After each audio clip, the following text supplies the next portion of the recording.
Welcome to another deep dive, you guys. Yeah. Today we are diving into Madeline Miller's Circe. Oh, cool. Have you ever read this? I have read Circe.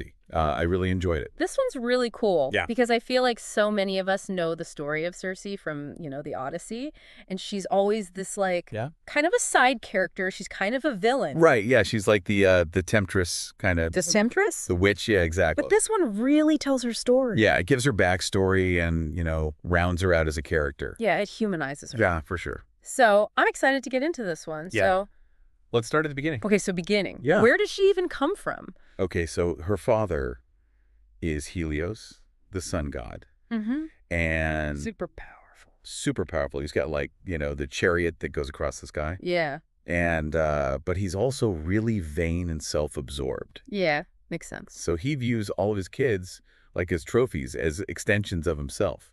Ah. Like how they're going to reflect on him. Okay. So she doesn't really fit the mold Right. of, a radiant sun, God's daughter. What is she like? Well, Miller describes her as having this kind of thin, reedy voice, and her hair is streaked like a lynx. Interesting. So not exactly like a beautiful Olympian. Right.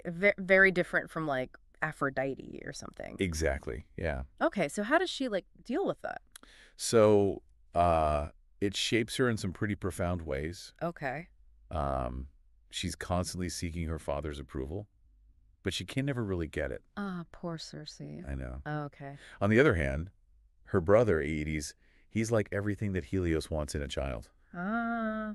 He's cunning. He's ambitious. That's so interesting how sometimes in families you have that dynamic where it's Yeah. one child is just everything the parent wants and then the other one Yeah. just can't seem to get there. Yeah, I think that's something a lot of people can relate to. Yeah, totally. But to make things even more complicated, they have these Titan uncles who are always lurking in the background, whispering about rebellion against Zeus. Oh my God. So there's family drama. Family drama. Plus Yeah. the gods versus the Titans. Yeah, there's a lot going on. Okay. A lot of tension in this family. Okay, so she finds an escape though, right? She does. She discovers this world of pharmaca. Pharmaca. Yes. So potions and stuff. Potions and herbs. But it's interesting because Okay. in ancient Greek culture, pharmaca could be used for both healing and harm. Oh. So it really represented this duality of power. So it's not necessarily good or bad. Right, exactly. It can go either way. Okay. And for Circe, it's a way for her to explore her own power outside of her family. Okay, so this is how she starts to kind of come into her own. Exactly. It's Yeah. her way of finding her voice. Right. Literally and metaphorically, because remember how we said she has that kind of small voice? Right.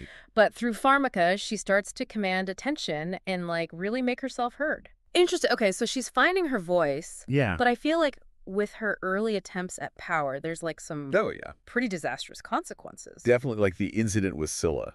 That's Right. a prime example. So she turns her rival into a monster, basically. Yeah, out of jealousy and anger. Right. It's a very raw, impulsive act. Do you think that's justified, though? Oh, I mean, she's treated so poorly by everyone. yeah, that's a good point. Do we think that she was right to do that, or was she not? I mean, it definitely raises questions about what is justice, Right. and can revenge ever really be satisfying? That's true. Yeah. But ultimately, because of this whole incident, she gets exiled to the island of Aya. Okay, and this is where things really start to change for her, right? Yeah, this as exile is supposed to be a punishment, but it ends up being this catalyst for her transformation. Right, because so often what's meant to break us Yeah, actually ends up making us stronger. exactly. So she's on this island now, Yeah, she's finally free away from her family. from the expectations and the manipulations. Yeah. She's alone, but that solitude allows her to really connect with herself. I love that. Yeah. Okay, so she's on this island and she's starting to find herself and figure out who she is. Exactly. She's surrounded by nature now. Right. And I feel that's when she really starts to Yeah. hone her craft. It becomes a deeper thing. Yeah.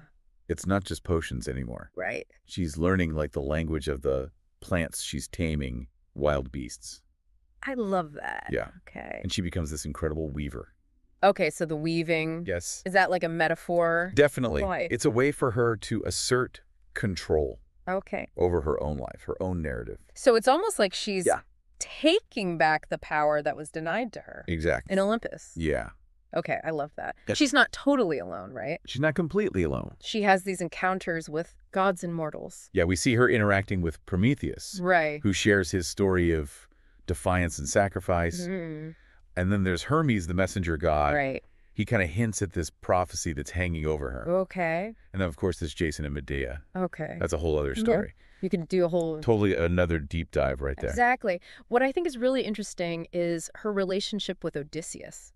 Yes, Yeah. definitely. Odysseus is a huge turning point in her journey. Because it's more than just like... It's more than just a love story. Yeah. They really challenge each other. Okay. They share stories, experiences. Yeah. They kind of force each other Yeah. to confront like uncomfortable truth. So he kind of brings the real world to her. Right. A little bit. He does. He brings like the darkness and the violence of the world. Yeah. He tells her about the Trojan War. Right. All the monsters he's encountered. And all the difficult choices he had to make. Yeah, all the choices. So this is making her kind of question everything. It makes her question like everything she thought she knew Right. about good and evil, about power Mm-hmm. and its consequences. Okay, so it's making her think in a different way. Forcing her to think differently, yeah. But she still wants to protect him. Initially, she does. Yeah. She wants to use her magic to protect him, Yeah. help him on his journey. Yeah. But she realizes What does she realize? that true strength lies in letting him make his own choices, even if it leads to pain and suffering. So this is a big moment for her. Huge moment. Yeah. Because it's about letting go. Right. And that ties into what happens later Yeah, with her becoming a mother. absolutely. Because she has a son, Telegonus, with Odysseus. Right. And I feel like this is where you really see her protective instincts. They go into overdrive. Yeah. She knows how dangerous the divine world is. Right. She's experienced it firsthand. Firsthand, exactly. So she's trying to shield him from that. She wants to protect him. But how does she do that? Well, she uses like the venom of Trigon. What is that? He's this like deadly sea creature. Oh my gosh. And she uses the venom to make this spell Okay. to make Telegonus invulnerable. So he can't get hurt. Right, as long as he's on the island. But like you were saying, Yeah, the best intentions can have unintended consequences. and they do. Yeah. Because Telegonus, What happens? he sets sail to find his father. Does he know it's Odysseus? He doesn't know who his father is. No. And he ends up killing Odysseus. Oh my God. Yeah, by mistake. This is awful. It's really tragic. So this is where she has to kind of Yeah. face the music a little bit. It's like a moment of reckoning. Because she tried to protect her son. Right. But in doing so, Yeah. she set in motion this whole tragedy. Exactly. Oh. And then on top of that, she has to face Penelope and Telemachus. Oh, right. Because they come to the island. They come to the island looking for answers. For answers and closure? Yeah. I can't imagine. So much grief and anger, Yeah. but also This is her. there's this like unexpected thread, Okay. understanding and compassion. Really? Yeah, especially from Telemachus. Interesting. He seems to like really get it. What do you mean, get it? Like he recognizes her pain and the Oh. weight of her choices.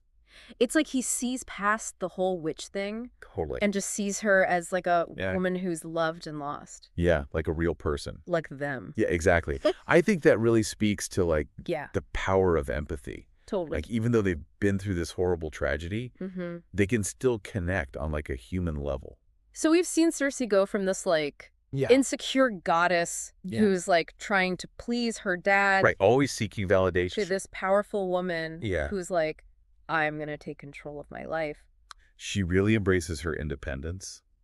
But what's the takeaway here? That's the cool thing about this book is like it doesn't really give you easy answers. Right. It makes you think about What does it make you think about? like choice and power Oh, okay. and what it means to be human. Because it's like she's always Yeah. struggling with being alone versus being connected. Right? On the one hand, she loves being isolated, Mm-hmm. away from the drama of Olympus, Right. but she also craves like Love. love and family and belonging. And I feel like that's something Totally. everyone deals with. Yeah, like we all need connection, Mm-hmm. but we also need space to grow. Right. Like figure out who we are. Exactly. It's like she's stuck between these two worlds. Yeah, like the world of the gods. Right. Which is all about power and hierarchy, And then the mortal world. which is messy and unpredictable. But real. But real. Yeah. So she decides to kind of, She makes her own path. yeah, Somewhere in between. I love that. Yeah. So she's a witch? Yeah.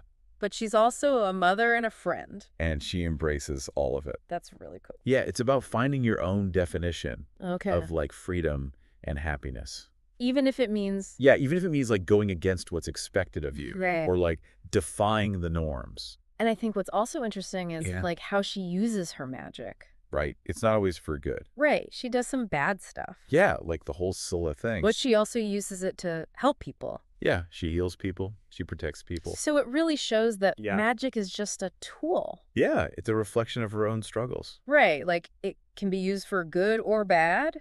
Totally. Like anything. Like power in general. So as you're reading this book, Yeah, think about what kind of power you have that's a good question to ask yourself. and how are you using it? Yeah, are you using it to help people? Or to hurt people? Are you using it to create or to destroy? That's a great place to leave it, I think. Yeah, I think so.